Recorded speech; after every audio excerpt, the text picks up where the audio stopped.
पार्थिव, एक सवाल जो हर भारतीय क्रिकेट फैन के ज़हन में ज़रूर आएगा, वो ये है कि चेतेश्वर पुजारा को जो गेंदें मिल रही हैं, उनको पुजैफा कह सकते हैं क्या? क्योंकि सारी जैफा है, मतलब वो अनप्लेएबल गेंदें ही मिलती हैं उनको आउट होने के लिए। आई थिंक वो पुजारा की खासियत भी है ना कि जब तक आप वो बैटिंग करते हैं वो अपने विकेट के ऊपर बहुत बड़ा प्राइस टैग लगाते हैं, क्योंकि जैसे वो बैटिंग करते हैं, अगर उनको आउट करना है तो आपको ऐसी गेंदें ही डालनी पड़ेगी, तभी वो आउट आउट होंगे।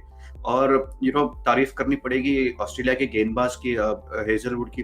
जो मैं कल बात कर रहा था कैसे पैट कमिंस अपना क्रीज का इस्तेमाल करते हैं, और ये चीज बहुत बार आज आज हेजलवुड ने भी करी जब पुजारा को आउट किया। तो जब आप हल्का सा वाइड ऑफ द क्रीज जाते हैं तो आपके दिमाग में थोड़ा सा एक एज अ बैट्समैन कुछ ऐसा दिमाग में आता है कि ये गेंद जाएगी बाहर, लेकिन वो बाहर एक्चुअली जाती नहीं है, वो खाली लाइन होल्ड कर जाती है, इसलिए एज लेके जाती है। वैसा हम बहुत बार टर्निंग विकेट पे करते हैं, जब अब बहुत बार आपने देखा होगा कि लेफ्ट आर्म स्पिनर डालता है तो बॉल बैट्समैन बीट होते जाते हैं, तो जब आप वाइड ऑफ द क्रीज जाते हैं तो एज लगने के चांस बढ़ जाते हैं। वही ऑस्ट्रेलियाई गेंदबाज पुजारा के अगेंस्ट कर रहे हैं। और क्या हेजलवुड जैसे गेंदबाज को खेलना इसलिए भी मुश्किल है पार्थिव, क्योंकि हम हॉकाई देख रहे थे, हॉकाई में ग्रुपिंग थी एक, वो जो उनके विकेट टेकिंग बॉल्स हैं वो एक ही जगह पड़ते हैं पिच पर। क्या वो मुश्किल बना देता है ऐसे गेंदबाजों को खेलना जो, जैसा आप कहते हैं, टप्पे के पक्के होते हैं?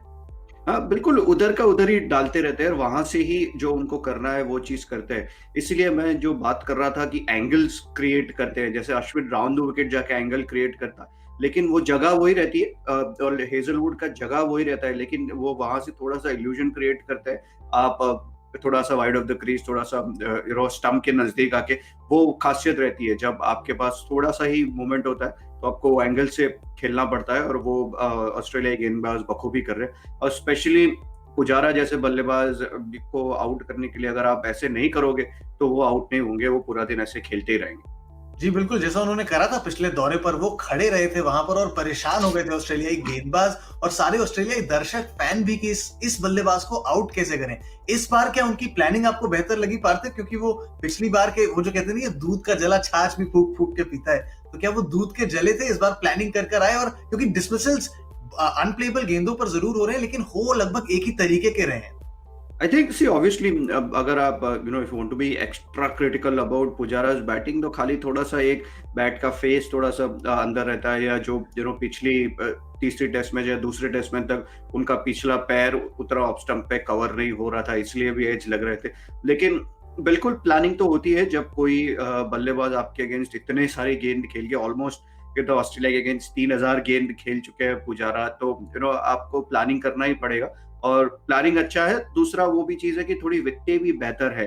लास्ट टाइम जब गए थे तो विकेटें थोड़ी स्लो थी, आप सिडनी का विकेट देखो तो फ्लैट था, मेलबर्न का स्लो विकेट था, तो इतना विकेटें उतनी मददगार नहीं थी। अभी यहाँ पे अगर देखेंगे तो विकेटें भी थोड़ी तेज है, गेंदबाज भी फ्रेश है, ऑस्ट्रेलिया के बल्लेबाज भी थोड़ी ज्यादा बल्लेबाजी कर रहे हैं ताकि उनके गेंदबाज और ज्यादा फ्रेश आ सके। तो बहुत सारी चीजों का मिश्रण है इस बार। जी बिल्कुल, चेतेश्वर पुजारा से पहले कंप्लेंट रहती थी कि वो एलबीडब्ल्यू हो जाते थे, बोल्ड हो जाते थे। इस बार हमने देखा कि उन्होंने थोड़ा कॉम्पैक्ट कर लिया अपने आप को। इसका मतलब ये है कि अब वो शायद अपने आउटसाइड एज के बाहर थोड़े वल्नरेबल हो गए।